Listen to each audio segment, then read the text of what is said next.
আমার ভাই জিবরাইল আসুক। নবী জিবরাইলকে স্মরণ করলেন। জিবরাইল এসে গেল।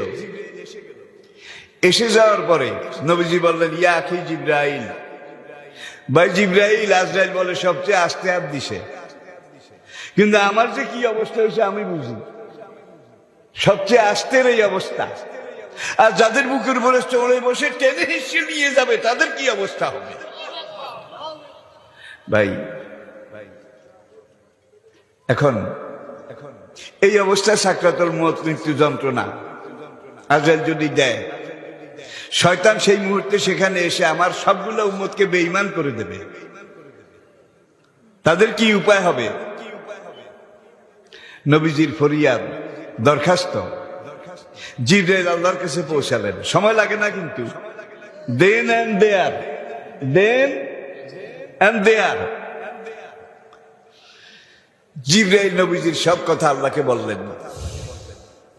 আল্লাহ পাক তখন বললেন, জিবরাইল আমার বন্ধুকে গিয়ে বলো, আমার হাবিবকে গিয়ে বলো, যারা আমাকে জানবে, আমার কোরআন মানবে, আমার পাঠানো নবীর এতাত আনুগত্য করবে, দ্বীনের পথে চলবে, দ্বীনের কথা বলবে, দ্বীনের বাইরে যাবে না, চলবে না, তাদের রুয়ে আজরাইলকে দিয়ে আমি এত আস্তে কবজ করাবো।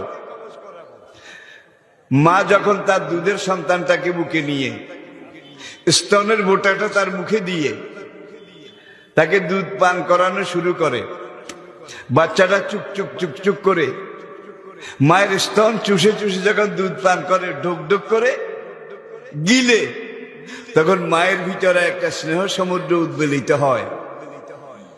মা বাচ্চাটাকে কোলের সাথে একটু চেপে ধরে, একটু চেপে ধরে।